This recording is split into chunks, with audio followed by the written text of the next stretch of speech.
అధిష్టానం సరికొత్త వార్తల ప్రపంచం. అధిష్టానం వాక్ స్వతంత్ర ప్రజాబలం. వెల్కమ్ టు అధిష్టానం టీవీ. ముందుగా బులెటిన్లోని హెడ్లైన్స్. ఎస్సీ ఎస్టీలను కలుపుకుంటూ ఓబీసీలుగా చేస్తూ ఓబీసీ వ్యక్తిని సీఎంగా రాష్ట్రాన్ని పరిచయం చేస్తా చింత.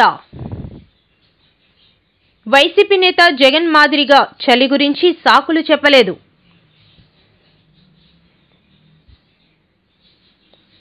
అంతర్జాతీయ వేదికపై ఏపీ బ్రాండ్ ఇమేజ్ ప్రదర్శనలో రాష్ట్ర బృందం విఫలం.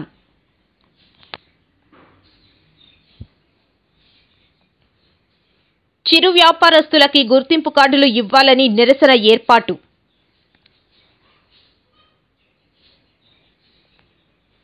బాలికలు రోడ్డు మీదకు వచ్చి ఆందోళన చేస్తుంటే రాష్ట్ర హోంమంత్రి ఏం చేస్తున్నారు?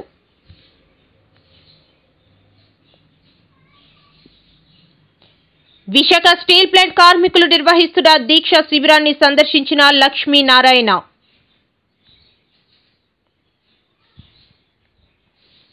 సీఎం చంద్రబాబు దావోస్ పర్యటనల వల్ల ఆంధ్రప్రదేశ్ రాష్ట్రానికి మరిన్ని పెట్టుబడులు.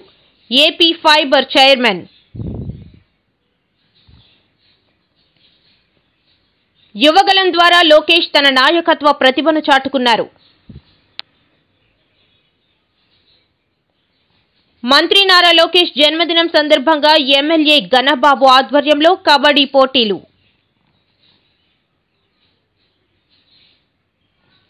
ప్రైవేటు మీద ఉన్న ఆసక్తి చంద్రబాబుకు ప్రభుత్వ మెడికల్ కాలేజీలపైన లేదు. మాజీ మంత్రి.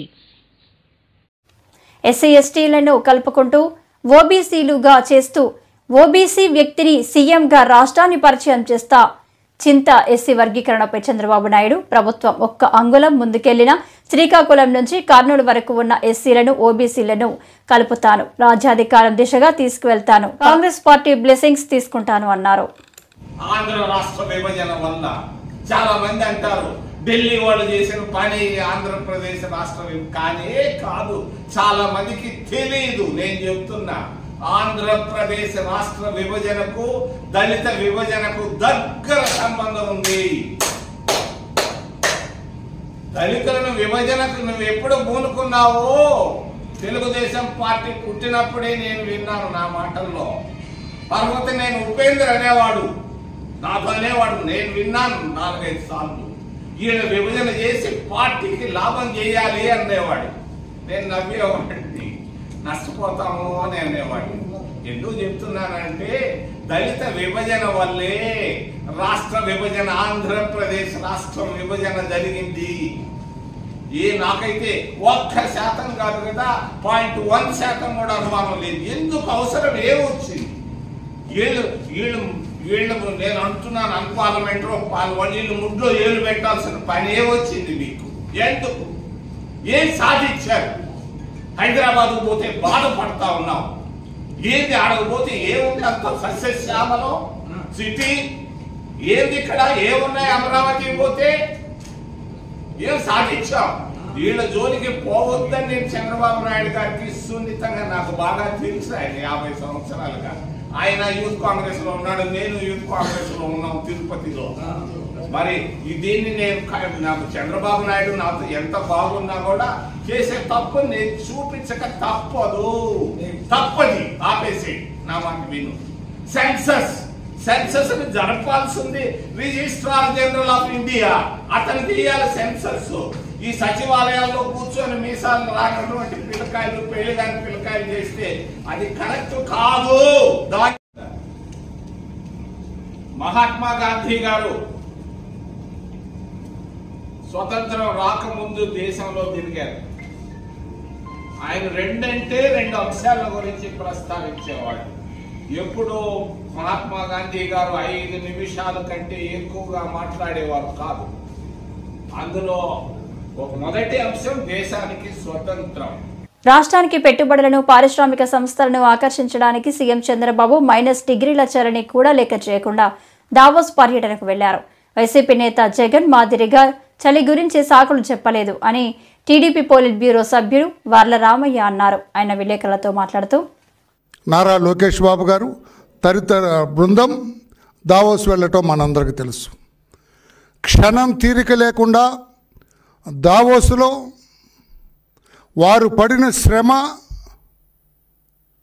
వాళ్ళ ఆరాటం, వాళ్ళ అభిమతం అంతా కూడా రాష్ట్రానికి పెట్టుబడులు తీసుకురావాలి, పరిశ్రమలు తీసుకురావాలి, నిరుద్యోగ బిడ్డలకి ఉద్యోగ కల్పన జరిపించాలి, రాష్ట్రాన్ని అన్ని రకాలుగా అభివృద్ధి చెందే రీతిలో చూడాలనేది వారి తపన. విజన్ 2047 అమలు చేయాలని, రాబోయే రోజుల్లో భారతదేశంలో ఆంధ్రప్రదేశాన్ని అగ్రస్థానంలో ఉంచాలన్న తపన నారా చంద్రబాబు నాయుడు గారిది. లక్ష్యం కూటమి ప్రభుత్వానికి. లోకేష్ బాబు గారు కూడా తనకున్న శక్తియుక్తులన్నీ, తనకున్న జ్ఞానం మొత్తాన్ని కూడా అక్కడ పెట్టి రాష్ట్రంలో పెట్టుబడులు తీసుకురావడానికి పడుతున్న తపన అభినందనీయం, వర్ణనాతీతం అని చెప్పి కూడా నేను తెలియజేస్తున్నా. జగన్మోహన్ రెడ్డి గారు ఏదో మాట్లాడతారు. ఆయన మంత్రులు ఉన్నారు, ఒక చిట్టా ఉంది, 4-5 పాపం ఉన్నారు ఆయనకి, నోటుకొచ్చినట్టు మాట్లాడతారు. మీరు గతంలో దావోస్కి వెళ్ళారు, జగన్మోహన్ రెడ్డి గారు ఎందుకు వెళ్ళారు? పెట్టుబడులు తీసుకురావటానికా, లేకుంటే లండన్లో ఉన్న మీ బిడ్డలను చూడటానికా? చూడటం తప్పని నేను అంటలేదండి, నేను చాలా జాగ్రత్తగా మాట్లాడతా. మీరు ఆ రోజున మీరు దావోస్కి వెళ్ళారు, 4 సంవత్సరాలు ఇది ఉంటే మీరు ఒకసారి వెళ్ళినట్టున్నారు దావోస్కి. What you have done there? ఏం చేశారు మీరు అక్కడ? చలిగా ఉందని రూమ్లో కూర్చొని పాస్తా తింటూ కూర్చున్నారు. పాస్తా ఆయనకు చాలా ఇష్టం అంట, జగన్మోహన్ రెడ్డి గారికి పాస్తా. అక్కడ విరివిగా దొరుకుతుంది. మనం బిర్యానీ అనుకోండి, సపోజ్ మనకు మటన్ బిర్యానీ ఎలాగో అక్కడ పాస్తా.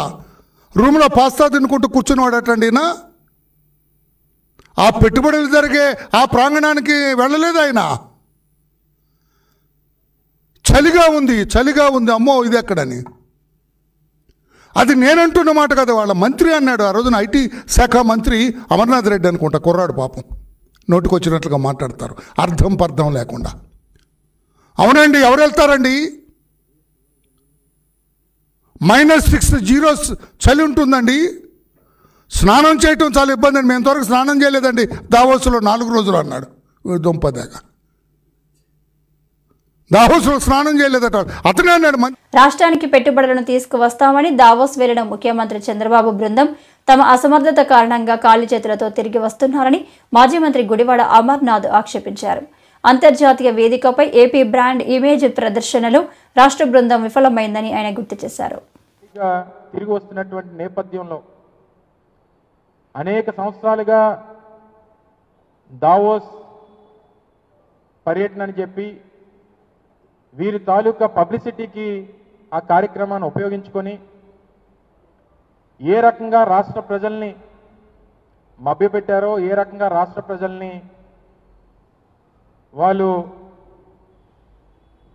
తండ్రి కొడుకులు ఇద్దరు కూడా, ఎందుకంటే 2014 నుంచి 19 సంవత్సరాల మధ్య గత 5 సంవత్సరాలు గత ప్రభుత్వంలో వారు 5 సంవత్సరాలు 5 పర్యటనలు చేశారు. నూతనంగా గత సంవత్సరం అధికారంలోకి వచ్చి ఈ ఏడాది కూడా వారు పర్యటనకు వెళ్ళారు. కేవలం రాజకీయ ప్రసంగాలు, అక్కడ కూడా రాష్ట్ర రాజకీయాలకు సంబంధించినటువంటి విమర్శలు, రాష్ట్ర మంత్రులేమో వాళ్ళ యువరాజుని పౌడుకునేటువంటి ప్రయత్నాలు, అలాగే రాష్ట్రం బ్రాండ్ ఇమేజ్ని ముఖ్యంగా సరే రాష్ట్రంలో రాజకీయాలు మాట్లాడుతున్నారు, రాష్ట్రంలో జగన్మోహన్ రెడ్డి గారిని విమర్శిస్తూ ఉన్నారు, రాష్ట్రం తాలూకా పరిస్థితుల గురించి లేనిపోయినటువంటి అపోహలు సృష్టించేటువంటి మాటలు మాట్లాడుతూ ఉన్నారు. సరే, రాష్ట్రం వరకు అంటే అందరూ తెలుసుకునేటువంటి అవకాశం ఉంది. కానీ ప్రపంచ వేదికల మీద మీరు వెళ్ళిన దేనికి, మీరు ఇన్ని కోట్లు ఖర్చు పెట్టిన దేనికి, మీరు ఎంత హడావిడి చేసిన దేనికి, దాదాపు 15-20 కోట్ల రూపాయలు ఖర్చు పెట్టి మీరు వెళ్ళి రాష్ట్రం తాలూకా బ్రాండ్ ఇమేజ్ని పెంపొందించాల్సింది పోయి రాష్ట్రం తాలూకా అవకాశాలని, వనరుల్ని షోకేస్ చేయాల్సింది పోయి అక్కడ కూడా మీరు వెళ్ళి బ్రాండ్ ఇమేజ్ని దెబ్బతీసేటువంటి ప్రయత్నం చేయడం అనేటువంటిది వైఎస్ఆర్ కాంగ్రెస్ పార్టీ తీవ్రంగా ఖండిస్తూ ఉంది.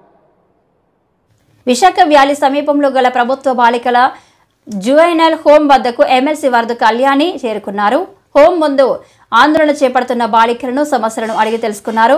బాలికలు రోడ్డు మీదకు వచ్చి ఆందోళన చేస్తుంటే రాష్ట్ర హోంమంత్రి ఏం చేస్తున్నారని ప్రశ్నించారు.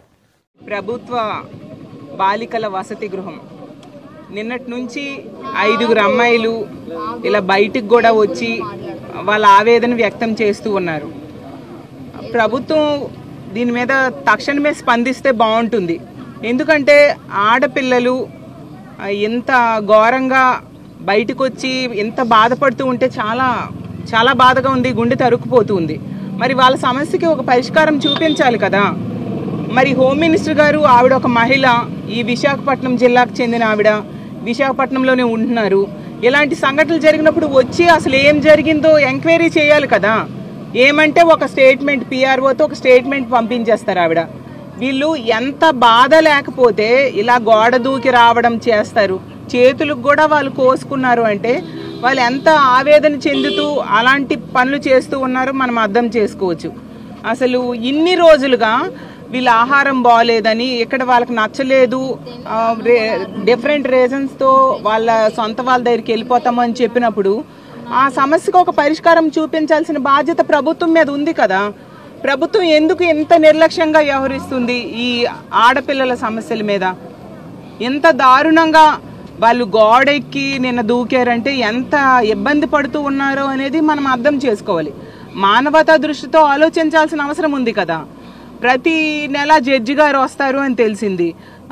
వచ్చినప్పుడు వీళ్ళకి చెప్పనివ్వకుండా వీళ్ళకి కంట్రోల్ చేసేసి ముందు రోజే గట్టిగా వాళ్ళకి వార్నింగ్లు ఇచ్చి ఏ సమస్య వచ్చిన పెద్దలతో చెప్పొద్దు అని చెప్పి భయపెట్టే పరిస్థితులు ఉన్నాయి అని చెప్తూ ఉన్నారు.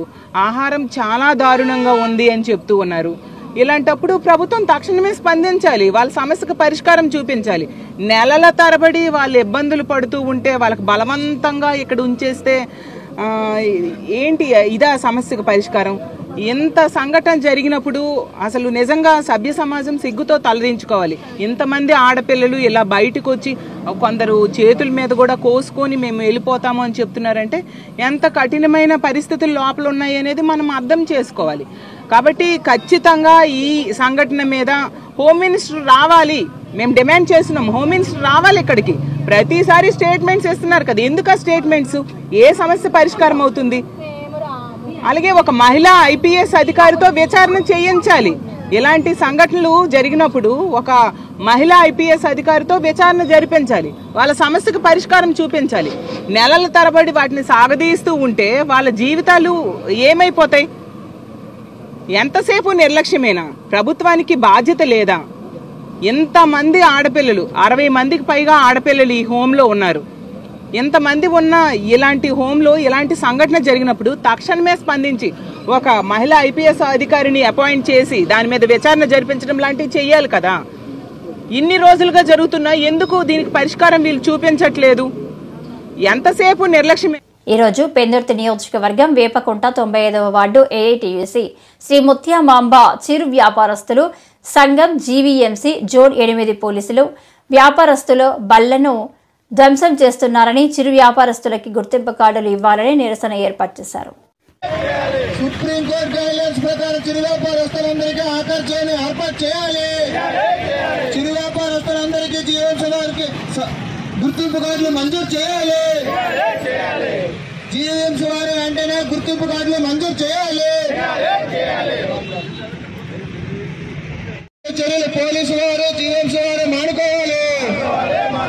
చిరు వ్యాపారస్తులకు జీవనోపాధికి దెబ్బతీసే చర్యలు పోలీసు వారు జీవీఎంసీ వారు మానుకోవాలి. సుప్రీంకోర్టు గైడ్లైన్స్ ప్రకారం చిరు వ్యాపారస్తులందరికీ ఆకర్షణ ఏర్పాటు చేయాలి. సుప్రీంకోర్టు గైడ్లైన్స్ ప్రకారం చిరు వ్యాపారస్తులందరికీ ఆకర్షణ ఏర్పాటు చేయాలి. చిరు వ్యాపారస్తులందరికీ జీవీఎంసీ వారు గుర్తింపు కార్డులు మంజూరు చేయాలి. చిరు వ్యాపారస్తులందరికీ జీవీఎంసీ వారు గుర్తింపు కార్డులు మంజూరు చేయాలి. విశాఖ స్టీల్ ప్లాంట్ కార్మికులు నిర్వహిస్తున్న దీక్ష శిబిరాన్ని లక్ష్మీనారాయణ సందర్శించారు. స్టీల్ ప్లాంట్కు సొంత గనులు కేటాయించాలని, సెయిల్లో విలీనం చేయాలని డిమాండ్ చేస్తున్న కేంద్రం ఆ హామీ ఇవ్వకుండా ప్యాకేజీ ఇచ్చిందని అన్నారు. ఈ ప్యాకేజీతో ప్లాంట్ వెంటిలేటర్ మీదకు వెళ్లకుండా డిశ్చార్జ్ అయ్యే విధంగా స్టీల్ ప్లాంట్ అధికారులు ప్రయత్నం చేయాలని ఆయన కోరారు.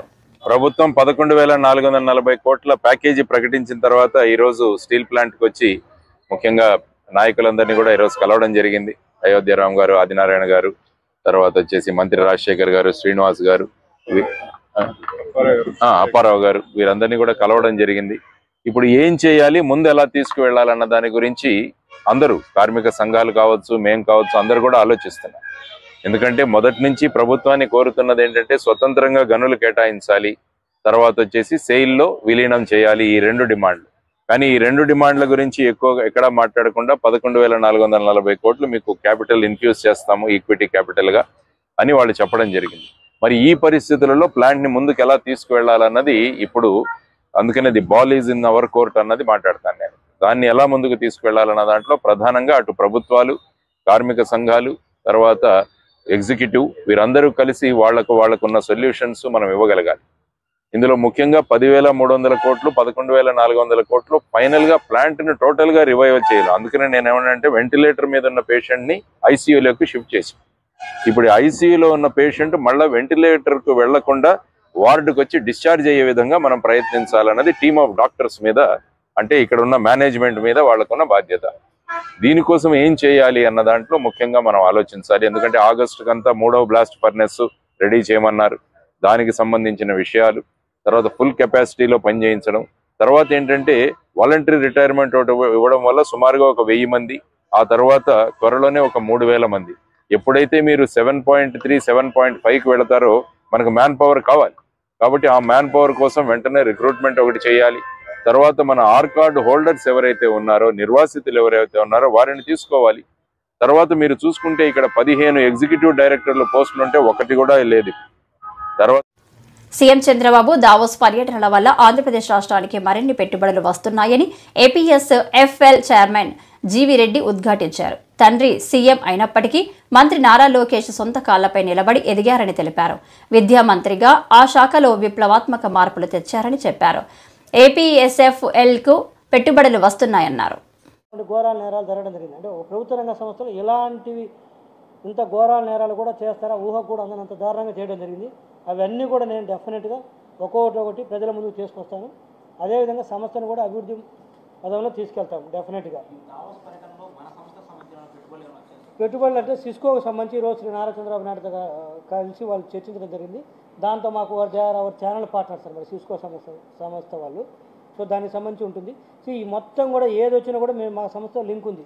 ఎందుకంటే ఈ మొత్తం కూడా ఇప్పుడు ఆర్టిఫిషియల్ ఇంటెలిజెన్స్ కావచ్చు, డేటా సెంటర్స్ కావచ్చు, ఐఓటీ ఇంటర్నెట్ ఆన్ థింగ్స్ కావచ్చు, ఇవన్నీ కూడా ఆపరేట్ అవ్వాలంటే ఈరోజు మీకు తెలిసిన ఇంటర్నెట్ మీద మొత్తం ఆపరేట్ అవ్వాల్సింది. దానికి ఈరోజు నేను చెప్తున్నాను ది బెస్ట్ వరల్డ్లోనే నేను చెప్పగలుగుతాను ది బెస్ట్ ఫైబర్ నెట్ సంస్థ. ఎందుకంటే ఈరోజు ఇది ఆప్టికల్ ఫైబర్ కేబుల్ ద్వారా ఇచ్చేటువంటి ఫైబర్ కేబుల్ ద్వారా మేము ఇంటర్నెట్ అవి ఇస్తున్నాం. ఈరోజు మీరు సింగపూర్లో చూసుకున్నప్పటికి కూడా సింగపూర్ కంటే కూడా వరల్డ్లో బెస్ట్ అంటారు కదా సింగపూర్ టెక్నాలజీలో, దానికంటే బెస్ట్ టెక్నాలజీ మన దగ్గర ఉంది. 24F కేబుల్ కావచ్చు, ఆప్టికల్ ఫైబర్ కేబుల్ కావచ్చు, 78,000 కిలోమీటర్లు కేబుల్ వేయటం కావచ్చు.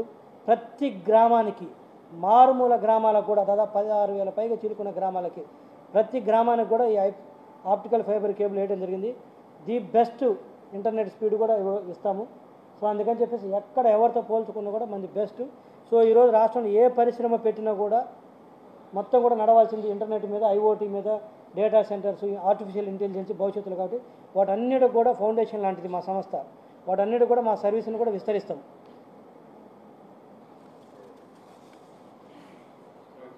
Any other questions? So 1 minute ఉంటే కేక్ కట్ చేద్దాము. లోకేష్ గారి బర్త్డే సందర్భంగా కవరేజ్ తీసుకుందాం. Thank you. ఉద్యోగాలకు సంబంధించి దాదాపు మొన్న ఒక 410 మందిని తీయడం జరిగింది. మళ్ళీ మీ మీడియా ముందుకు రాలేదు, కానీ ఇంకొక 200 మందిని కూడా తర్వాత తీయడం జరిగింది. మొత్తం దాదాపు 600 పైకి చిలుకు తీసాము. ఈ మధ్యకాలంలో కూడా ఒక 200 మంది పైకి చిలుకు తీయడం జరిగింది. సో మొత్తం 600 పైకి చిలుకు చేయడం జరిగింది. అదేవిధంగా ఇప్పుడు సంస్థను కూడా మేము మళ్ళీ ఫర్దర్గా ఎక్స్పాండ్ చేస్తున్నాం. కాబట్టి ఆ తీసిన స్థానాల్లో ఈసారి బెస్ట్ అంటే ఎట్లంటే కాకుండా పొలిటికల్ అపాయింట్మెంట్స్ అలాంటి కాకుండా క్వాలిటీ ఎంప్లాయీస్ని ప్రాపర్ రిక్రూట్మెంట్ ప్రాసెస్ ద్వారా తీసుకోవడం జరుగుతుంది. అదేవిధంగా ఎక్స్పాన్షన్ భాగంగా కొంతమంది కూడా ఉద్యోగ అవకాశాలు రావడానికి అవకాశం ఉంది. రమణ గారు మంత్రి నారా లోకేష్ జన్మదినం సందర్భంగా ఎమ్మెల్యే ఘనబాబు ఆధ్వర్యంలో సుకన్య హాల్ ప్రాంగణం గోపాలపట్నం నందు కబడ్డీ పోటీలు మరియు నారా లోకేష్ జన్మదిన వేడుకలు ఘనంగా నిర్వహించడం జరిగింది.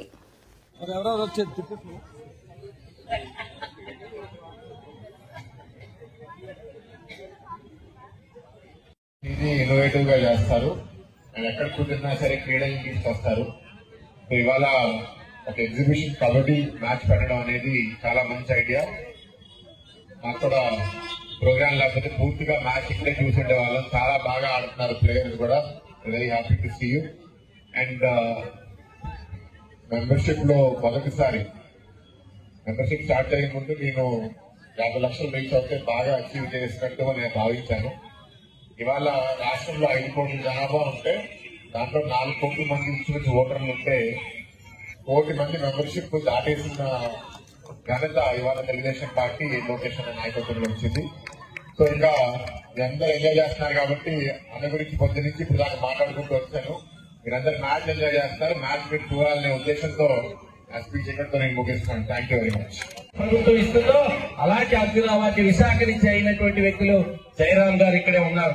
ఆ రకంగా వెయిట్ లిఫ్టింగ్ లో ఏదైతే ఈ రోజు మెడల్స్ వస్తా ఉన్నాయో కరణం మల్లీశ్వర గారు, నీలం లక్ష్మి గారు మనకు ఏదైతే అర్జున అవార్డు ఈ రోజు ఉన్నారో అలాంటి వారిని తయారు చేయడంలో కీలకమైనటువంటి భూమికి వహించినటువంటి కంచనాడ సూర్యనారాయణ గారు ఇక్కడే ఉన్నారు. అదేవిధంగా స్విమ్మింగ్ ఒక పెద్ద కాంపిటీషన్ ఉంది, మోహన్ గారు కూడా ఇక్కడ ఆహ్వానించాం.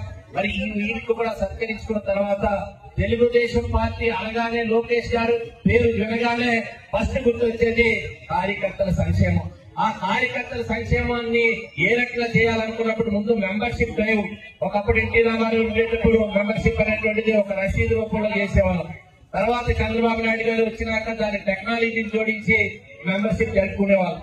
నారా లోకేష్ గారు జాతీయ ప్రధాన కార్యదర్శి అయిన తర్వాత ఈ మెంబర్షిప్ డ్రైవ్ ని ఇంకా పటిష్టం చేసి కార్యకర్త సంక్షేమాన్ని కూడా దృష్టిలో పెట్టుకుని చేసే విధంగా ప్రయత్నం మొదలు పెడితే ఈ రోజు 1 కోటి సభ్యత్వాలు ఈ దేశంలో మరి ఈ రోజు పూర్తి చేసుకున్నటువంటి రాజకీయ పార్టీ తెలుగుదేశం పార్టీ. అలాంటి అడుగులు వేసినటువంటి వ్యక్తికి పార్టీ పరంగా ఈ రోజు లోకేష్ జన్మదినం సందర్భంగా ఎల్లో సింహం పాటను విడుదల చేశారు.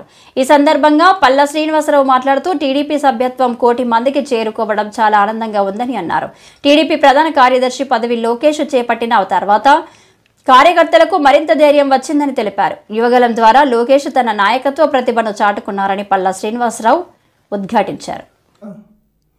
కార్యకర్తల యొక్క సంక్షేమం అలాగే తన మినిస్ట్రీ ద్వారా అభివృద్ధి అలాగే సేవా కార్యక్రమం 3 కూడా తీసుకుని ముందుకెళ్తున్నటువంటి తీరు దానికి నిజంగా తెలుగుదేశం పార్టీ 1 కోటి కుటుంబ సభ్యుల తరపున మేము ఆయనకి జన్మదిన శుభాకాంక్షలు తెలియజేస్తున్నాం.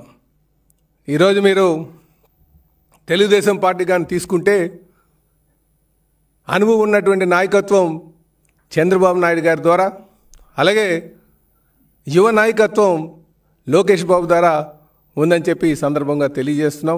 అందుకే ఈరోజు కార్యకర్తలు అందరూ కూడా చాలా సంతోషంగా మీరు ఎక్కడికి వెళ్ళినా సరే భారీ స్థాయిలో బ్లడ్ డొనేషన్ క్యాంపులు చేయడం కానీ అలాగే సేవా కార్యక్రమం చేపట్టడం కానీ అలాగే అనేక సంక్షేమ కార్యక్రమం చేపట్టడం కానీ జరుగుతుందని చెప్పి ఈ సందర్భంగా తెలియజేస్తున్నాం. అందుకే మా యువ నాయకులు రేపు రాబోయే రోజుల్లో పార్టీని ఇంకా సమర్థవంతంగా ముందుకు నడిపించుకొని తీసుకువెళ్తారని చెప్పేసి మేమందరూ కూడా ఆశిస్తున్నాం.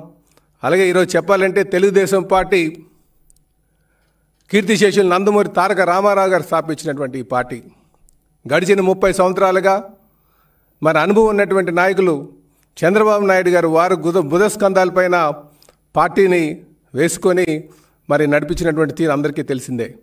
ఈరోజు లోకేష్ బాబు వచ్చిన తర్వాత కేవలం వారి కార్యకర్తలందరికీ యువ నాయకత్వం దిశని నిర్దేశిస్తూ ముందుకెళ్తున్నటువంటి తీరు కూడా ప్రతి ఒక్కరు గుర్తించాలని చెప్పి తెలియజేస్తున్నాం. అందుకే లోకేష్ బాబు ద్వారా యువత కూడా చాలామంది ఆకర్షితులై పార్టీకి వస్తున్నారని చెప్పేసి ఈ సందర్భంగా తెలియజేస్తున్నాం.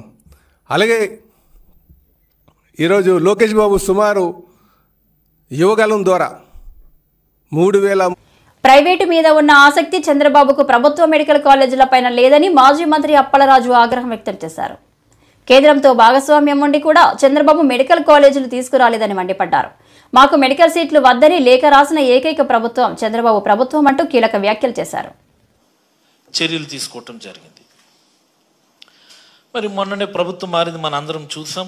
ఏం జరిగిందో ఎలా జరిగిందో అని దాన్ని పక్కన పెడితే, జగన్మోహన్ రెడ్డి గారు ప్రారంభించినటువంటి 5 మెడికల్ కాలేజీలు కాకుండా మిగతా అన్ని కాలేజీల్లో కూడా ఎక్సెప్ట్ పాడేరు ఒక 50 సీట్లు మొదలుపెట్టారు. వాటన్నిటి నిర్మాణాలను కూడా స్టాప్ చేసి ఆ నిర్మాణాలు పాడవకుండా సేఫ్ లెవెల్ క్లోజర్ చేయాలని, అంటే ఆ పర్టికులర్ కాంట్రాక్టర్స్ ఎవరైతే ఉన్నారో వాళ్ళతో మాట్లాడి నిర్మాణాలు పాడవకుండా అవసరమైనటువంటి తాత్కాలిక నిర్మాణాలను పూర్తి చేసి సేఫ్ లెవెల్ క్లోజర్ చేసి వాటన్నిటినీ కూడా ప్రైవేట్ వాళ్ళకి అప్పచెప్పేయాలన్నటువంటిది ఆ జీవో యొక్క సారాంశం. దీనికి చైర్మన్ ఏమో ఎంఎస్ఐడిసి ఎండి, ఏపీ ఎంఎస్ఐడిసి ఎండి చైర్మన్గా ఉంటారన్నటువంటిది దాని జీవోకి సంబంధించినటువంటి సారాంశం. దీన్ని గొప్పగా ఈనాడులో కూడా రాశారు. సేఫ్ క్లోజ్ వ్యయం 100 కోట్లు, సేఫ్ క్లోజ్కి సిఫారసు చేస్తూ, ఇది వీళ్ళు తీసుకున్న నిర్ణయం కాదు. మొన్న ఆగస్టులో గౌరవ ముఖ్యమంత్రి గారు తీసుకున్నటువంటి రివ్యూలో ఆగస్టు 12వ తేదీన నారా చంద్రబాబు నాయుడు గారు ముఖ్యమంత్రి హోదాలో రివ్యూ తీసుకొని ఆ నిర్మాణాలన్నీ నాపేయండి, సేఫ్ క్లోజ్ చేయండి, ప్రైవేట్ వాళ్ళకి అప్పచెప్పేద్దాం, పీపీపీ మోడల్లో వాటిని టేకప్ చేద్దామని చెప్పి ఆయన చెప్పినారట. దానికి అనుగుణంగా ఈరోజు ఒక జీవో ఇవ్వటం జరిగింది. నేను అడుగుతా ఉన్నా, ఈ రాష్ట్ర ప్రజలందరూ కూడా తెలుసుకోవాల్సినటువంటి అంశం ఇది. ఈ రాష్ట్రంలో మెడికల్ విద్య అభ్యసించాలని, డాక్టర్ కావాలని కలలుగనేటటువంటి ప్రతి పేద విద్యార్థి కూడా తెలుసుకోవాల్సినటువంటి అంశం. చంద్రబాబు గారు ఎప్పుడో 1995లో